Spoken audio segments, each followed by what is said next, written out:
په قیامت کې کدا کروڑپتیان دوزخ ته لاړ شي خو زه د زن طلاق بچی دنیا کې خو ښې مزې کړي ټیک شو اوس تا او زه چې دوزخ ته لاړ شو نو ستا او زما د دغه پلارم خدای دی خو باسي چې دنیا مم خواره ده او آخرت مم خوار شي خپه په دیم چې غریب دی ولې دوزخ ته ځي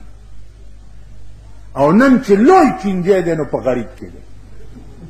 لوی چینجی د مالدارو کې چینجی نه هغې کې اژدهاګانې پرتې دننه او ده دې کې داسې داسې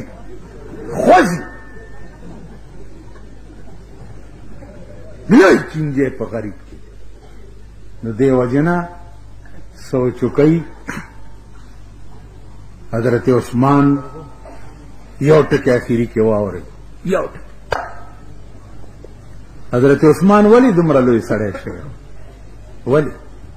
ځکه یو سړی وله راغی وی حضرت زه رسول الله صلی الله علیه وسلم را لېږلی ما ته یو من شات پکار څه شی پکار دي یو من شات ویل کېنه بچیا د اوښانو قافله را روانه ده او تازه شات به اوس راشي قافله راله هغه د ساروان ته حضرت عثمان ووی چې دې سړي له یو من شات ورکړه زما محبوب را لېږلی هغه وی چې د اوښ دې بار نه چې من شات کم کما نو یو انډی به سپک او یو دروند شي نو بیا به هغه بار نه ټینګېږي په اوښ حضرت عثمان ورته وی چې من خو بدله خامخا ورکوو چې بار نه ټینګېږي نو ټول بار وله ورکه څه چلو کا وی جی بار به د اوښ دی وړي څنګه وی چې د اوښ بار دی وړی نه شو نو اوښ هم وله ورکه ساروان ورته وی جی دا مخکینی اوښ داسې دی چې دا د مخې نه لرې کې دا نور 200 اوښانو قافله بیا ځینه ویل دا اوښ خو ما دله ورکو سره د دې شاتو د باره او چې دا 200 دې نه بغیر نه ځي دا پړی ور په حواله که دا 200 ټول دله ورک حضرت عثمان ځکه لوی سړی شوی نن ته واورې چې پیغمبر داسې ویلي دي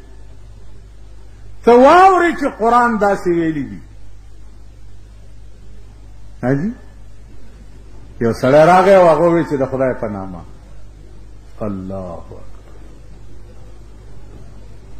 دې خوا وګورئ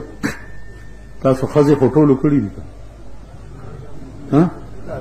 نه ده کړي تا خو کړی ښځې خو ټولو کړي دي ٹھیک یو سړی راغی او تا ته وویل چې کور والا دې 15 روپۍ غوښتي دي کور والا دې ٹھیک نو چې تا ته ووایي چې ستا ښځې 15 روپۍ غوښتي په ټکي بیا ورکړې که نه وایي وایه څه ولې خو بیا پاتې په ټکي بیا کور والا دې 15 روپۍ غوښتي 15 په ځای روبت زه 15 نشته دا سلوټ والا یو څه وایي به داسې که نه ښځو چې یو سړي ته ښځه د خدای نه زیاته عزیزه وي ښځه تاسو ډکه سوچ وکئ چې درته جواب راشي چې ښځې دې 15 روپۍ غوښتي ور به یې کې که نه یو سړی چې راشي چې د الله په نامه او هغه ته وایي چې ځه لرې کېږه په قیامت کې تا ته وایي چې ښه هغه ستا د ښځې نه هم زه لاندې وم څه به کوو کم قوم ته چې د الله نوم دومره سپک وي نوم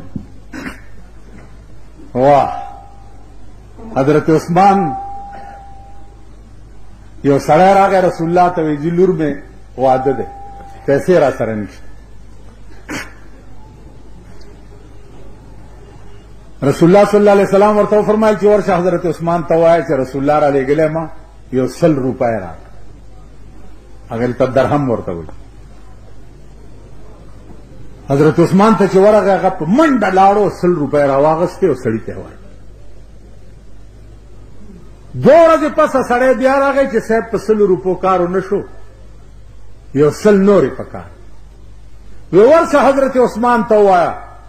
چې 100 خو دې د خدای په نامه را کړی او 100 د محمد رسول الله په نامه راکړه. چې سړی ورغی حضرت عثمان ته السلام علیکم ورحمت الله وبرکاته، 100 خو دې د خدای په نامه را کړی او 100 د محمد رسول الله په نامه راکړه. ویل ها، ویل 100 د محمد رسول الله په نامه. د ټولو خزانو کنجانې واغسته جوړه کې ورته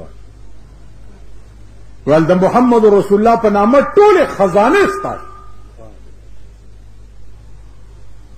سړی واپس راغی رسول الله صلی الله علیه وسلم ته ویل چې صاحب دا چابیانې راکړې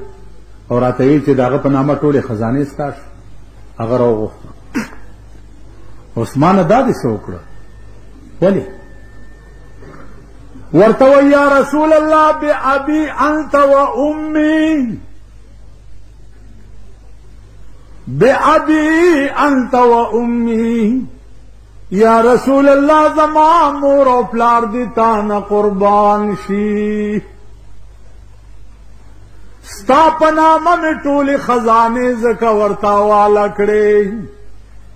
چې کته نه وی نو داسې ښه خدای به ماته چا ښودلی وی. زه خو هغه عثمان وم چې دولت را سره ډېرو نو په بازار کې به مې بوت واغستو، هغې له به مې خدای وی. نو دا داسې لوی بوت پرستی نه یا رسول الله تا خلاص کړما او د داسې ښه خدای سره دې زما جوړ کړو. نو ستا په نامه خزانې څه کوې چې هغه ورځ راشي چې زما سرم خدای ستا په نوم قربان کی. حضرت عثمان دا انصاف. نو عزیزانو اسلام دغه دی او دین دغه دی چې دا ما څه ووایي. دا مونږ چې څه یو نو فراډ او دوکه یو. د حضرت عثمان رضی الله تعالی عنه ژوند صرف دومره مطالعه کا، زیات تفصیل کې مزه که زیات کې مونږ زو دا غلطی کو. دومره مطالعه کا چې د حضرت عثمان شهادت کم سازش لاندې شوی و، کم سازش لاندې، او پاکستان کم سازش لاندې لګیا دی شکار کیږي د کافر ملکونو. هغه دی په کابل کې دا بینن 7 چې دی دا یهودي دی، د امریکای ایجنټ په کابل کې ناست دی. هغه د خپلو کې په جنگ واچول کنه که 2 کډې د کابلیانو لاړې شي نو 8 واپس را رواني واپس. هغه د کابل مشران هغه اوس په خپلو کې ونښته د کابل په تخت نه جوړي.